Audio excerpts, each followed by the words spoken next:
नमस्कार, मी मानसी परब। आजच्या या व्हिडिओ ट्युटोरियलमध्ये आपण हे सुंदर असं तोरण कसं बनवायचं, दारासाठीचं तोरण कसं बनवायचं ते शिकणार आहोत। बनवायला सोपं, दिसायला सुंदर असं हे तोरण आपण बनवायला घेऊया।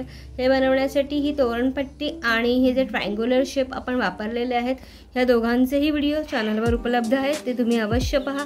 या व्हिडिओ ट्युटोरियलमध्ये आपण तोरणपट्टीला हे ट्रायंग्युलर शेप जोडून त्यानंतर गोंडे लावून डेकोरेट कसं करायचं ते पाहणार आहोत। आपण व्हिडिओला सुरुवात करूयात।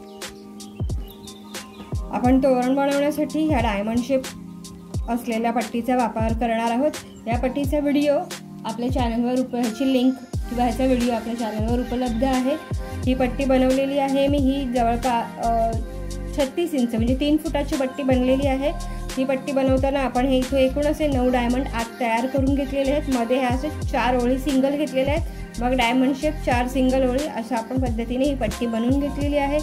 आपल्याला हे अशा प्रकारचं ट्रायंग्युलर शेप जोडून घ्यायचं आहे। इथे देखील हा डायमंड शेप सेम आहे पट्टी आणि ह्या ट्रायंग्युलर शेपमध्ये हा जो डायमंड शेप आहे तो कॉमन आहे। मॅचिंग डिझाइन आपण करून घेतलेली आहे। हे 1, 2 आणि 3 पीस आपल्याकडे रेडी आहेत। या अशा पद्धतीने हा डायमंड शेप आपण बनवून घेतलेला आहे। इथे सुंदर अशी कॉर्नर, नंतर 1, हे 2, हे 3 असे आपण डायमंड्स इथे वाढवत गेलेलो आहोत। पट्टी हे 3 ट्रायंग्युलर आपण बनवून घेतलेलं आहे। ह्याचा देखील व्हिडिओ आपल्या चॅनलवर उपलब्ध आहे, तर तुम्ही नक्की बघा। ह्याचा वापर इथे आपण तोरण बनवण्यासाठी करत असलो तरी ही जी डिझाईन आहे ती शॉल बनवण्यासाठी अशी उपयुक्त अशी डिझाईन आहे। तुम्ही हवी तेवढी मोठी डिझाईन करून घेऊ शकता, शॉल बनवू शकता ह्या डिझाईनने। त्यानंतर आपल्याला तोरणाला आकर्षित करण्यासाठी, थोडं डेकोरेट करण्यासाठी गोंडे लावायचे आहेत। तर ह्या अशा पद्धतीचे गोंडे पण मी बनवून ठेवलेले आहेत, जे आता आपल्याला फक्त तोरणपट्टीला हा ट्रायंग्युलर शेप अटॅच करायचे आहेत तीनही, आणि मग हे गोंडे आपण त्याला लावून घेणार आहोत। सो आपण आता हे तीनही वस्तू तयार करून घेतलेल्या आहेत। आपण आता पुढच्या कामाला म्हणजेच पट्टीला हे ट्रायंग्युलर शेप जोडण्याच्या कामाला सुरुवात करूया। सो ह्या अशा पद्धतीने आता हे आपल्याला जोडायचं आहे। ही आपल्या पट्टी सुरुवातीला आपण हे इथे 3rd लाईनमध्ये हे जोडून घेतलेलं आहे। त्यानंतर इथे 1 3rd लाईनला हे आपण इथे पहिला मार्कर लावून घेतलेला आहे। 1, 2 आणि 3 डायमंड्स आपले हे झाल्यानंतर इथे आपण 3 लाईन्स बनवून घेतलेल्या होत्या। 1, 2 आणि 3 प्लेन लाईन्स आहेत। त्यातली ही जी पहिली ओळ आहे तिथे आपण ह्याचा दुसरा भाग हा असा जोडून घेणार आहोत। त्यानंतर 1, 2, 3 ही तिसरी जी ओळ आहे तिथे आपण ह्या दुसऱ्या आपल्या ट्रायंग्युलर शेपचा पहिला भाग इथे जोडणार आहोत। त्यानंतर हे मध्ये आपण 1, 2 आणि 3 डायमंड्स जातील। ह्या ज्या 3 ओळी आहेत नंतर त्यातली पहिली ओळ आहे तिथे आपण ह्याचाही दुसरी बाजू जोडणार आहोत। त्याचप्रमाणे मग पुढे ही जी तिसरी ओळ आहे तिथे ह्याचीही पहिली बाजू आपण जोडून घेणार आहोत आणि शेवटाला इथून आपण 2 ओळी स्किप करून इथे हे जोडून घेणार आहोत। या अशा पद्धतीने आपण हे मार्कर लावून घेतलेले आहेत। आता आपण हे एकमेकांना जे पट्टीला हा ट्रायंग्युलर शेप अटॅच करून घेऊयात। आपण आता हे जे ट्रायंग्युलर शेप आहे तो ह्या पट्टीला कसा जोडायचा ते बघणार आहोत। माझे हे 1 आणि 2 जोडून झालेले आहेत। ही समोरची बाजू आहे आणि ही आपली मागची बाजू आहे। जे टाके आहेत ते ह्या बाजूला आलेले आहेत। आपण सुई धाग्याच्या मदतीने हे शिवून घेतलेलं आहे। या अशा प्रकारे ही ह्याची मागची बाजू आहे आणि ही पुढची बाजू आहे। या अशा पद्धतीने हे आपलं जोडून झालेले आहेत। आपण मार्कर जसे आणि जिथे लावून घेतले होते त्या पद्धतीने आणि तिथेच आपण ते जोडून घेतलेले आहेत। आता हे जे पहिलं आहे ते आपण इथून ते इथपर्यंत जोडून घेऊया सुई धाग्याच्या मदतीने। ते कसं जोडायचं ते आपण पाहूयात। तर शिवण्यासाठी ही आपल्याला पट्टी अशी घ्यायची आहे, अशा पद्धतीने, आणि हा जो मधला स्पेस आहे इथून आपण सुरू करूया।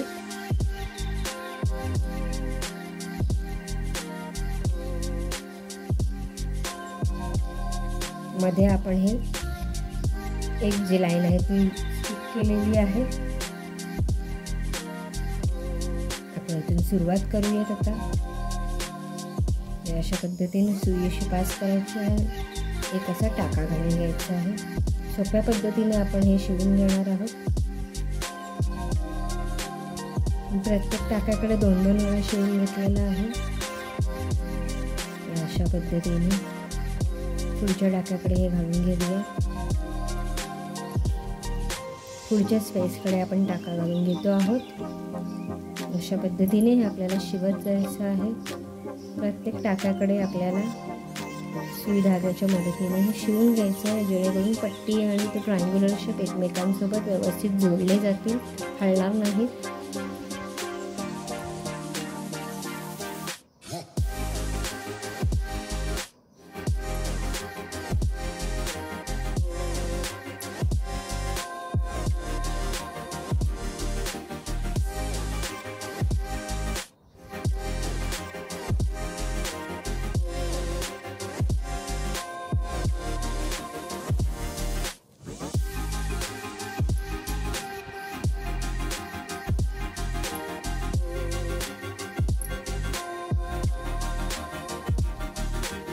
असं प्रत्येक ठिकाणी आपल्याला हे असं सुई धाग्याच्या मदतीने टाका घालून शिवून घ्यायचं आहे.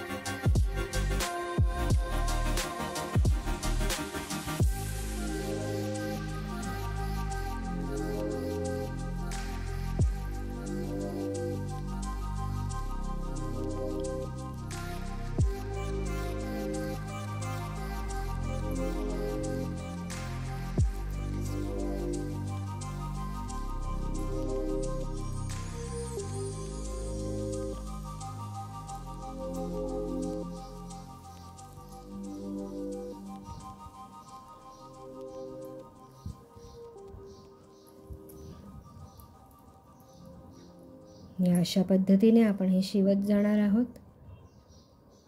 इथून इथपर्यंत आपलं हे शिवून झालेलं आहे. या अशा पद्धतीने हे पहा बाहेरच्या बाजूला व्यवस्थित दिसत आहे. असं आपल्याला हे शिवून घ्यायचं आहे. इथून ते इथपर्यंत आता मी हे पूर्ण शिवून घेते आणि मग आपण त्याला गोंडे वगैरे लावून डेकोरेट कसं करायचं ते पाहूयात. प्रत्येक हा जो इथे आपले एक ही जी लाईन आहे तिथे आपल्याला टाका घालत जायचा आहे, म्हणजे व्यवस्थित घट्ट जोडली जाईल पट्टी आणि हा जो ट्रायंग्युलर शेप आहे तो एकमेकांना. अशा पद्धतीने आपण इथून ते इथपर्यंत हे जोडून पूर्ण करून घेऊयात. अशा पद्धतीने हे आपण शिवत इथे शेवटापर्यंत आलेलो आहोत. अशा पद्धतीने शिवून घ्यायचे. इथून शेवटची 2 जे लाईन्स आहेत म्हणजे सुरुवातीचे 2 लाईन आहेत ते आपण स्किप केलेले आहेत. आपण मार्किंग तसंच करून घेतलेलं होतं. आता व्यवस्थित गाठ मारून घेऊयात आणि आपलं हे सुई आणि ऊल आपल्याला इथून सुई बाजूला करून घ्यायची आहे, ऊल कट करून घ्यायचं आहे आपल्याला. अशा पद्धतीने हे पहा असं व्यवस्थित इथून इथे जोडून आलेलं आहे. त्याची जी जोडण्याची जागा जो आहे तो आपल्याला इथे मागच्या बाजूला दिसतोय, पुढच्या बाजूला असं टाका दिसत नाही आहे आपल्याला. एक, हे दुसरं आणि हे तिसरं, तिन्ही पान आपले जोडून झालेले आहेत. आता गोंडे लावून डेकोरेट करायला घेऊया.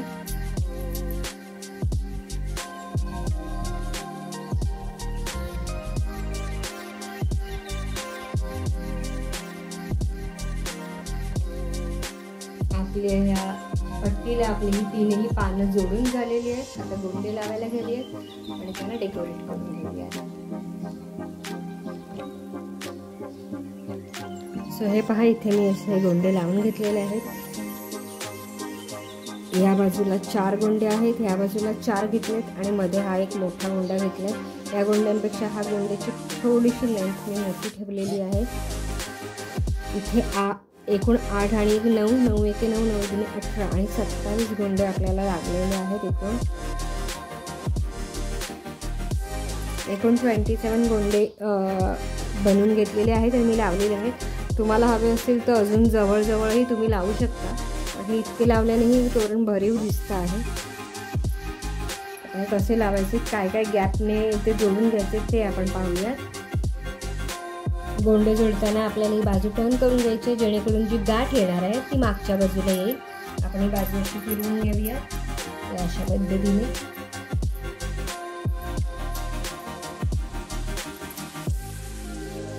हा जो पहिला स्पेस आहे तो मी स्किप केलेला आहे. इथे दुसरा, मग हा एक स्पेस मी स्किप केला. पुढच्या स्पेसमध्ये पुन्हा मग मी गोंडा लावून घेतला. अशा पद्धतीने मी तिथे लावलेले आहेत गोंडे. एक स्पेस जो आहे तो आपण स्किप करतो आहोत. या अशा पद्धतीने 1 2 3 गाठ मारून घ्यायची आहे आणि आपल्याला हा गोंडा लावून घ्यायचा आहे. मागच्या बाजूला गाठ यायला हवी म्हणून आपण तोरणाची बाजू टर्न करून घेतलेली आहे.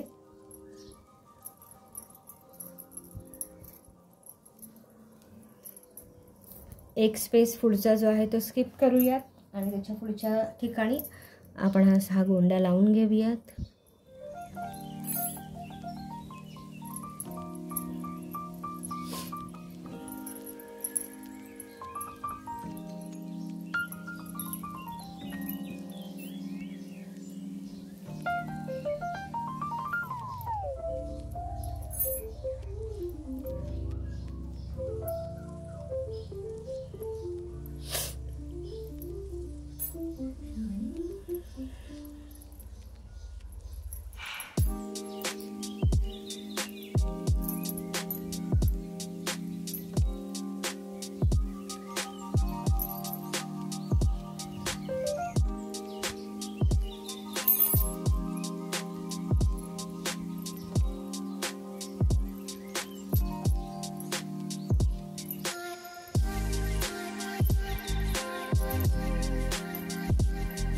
आणि असं इथे मधोमध तोरणाच्या आपण इथे लावून घेणार आहोत गोंडा आपला तोरणाच्या इथे मधोमध.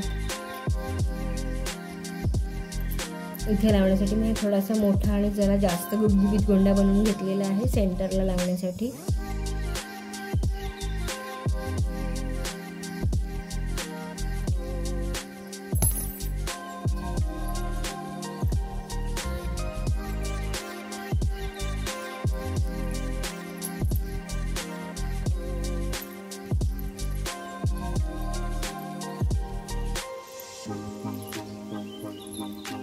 आता हे जे एक्स्ट्राचं गुल आहे ते आपल्याला कट करून घ्यायचं आहे आणि ह्या बाजूची गोंडी आता मी लावून घेते आणि मग ह्याचा फायनल लुक कसा आला ते मी तुम्हाला दाखवते.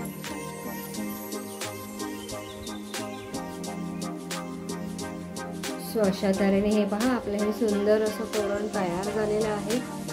तोरणपट्टीला आपण ट्रायंगल शेप जोडून घेतलेले आणि त्यानंतर हे गोंडे देखील लावून आपण त्याला डेकोरेट केलेलं आहे. गोंडे लावल्यामुळे त्याचा लुक अतिशय सुंदर आलेला आहे.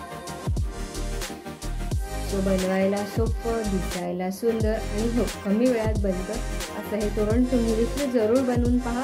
कलाकृती आवडली असल्यास व्हिडिओला नक्की लाईक, कमेंट आणि शेअर करा. चॅनलवर नवीन असाल तर जरूर सबस्क्राईब करा आणि सोबतचं बेल आयकॉनवरही जरूर क्लिक करा जेणेकरून माझे येणारे नवनवीन व्हिडिओज आणि त्याची नोटिफिकेशन तुमच्यापर्यंत सगळ्यात आधी पोहोचतील. तुम्ही माझा कोणताही व्हिडिओ मिस करणार नाही. व्हिडिओ पाहिल्याबद्दल खूप खूप धन्यवाद.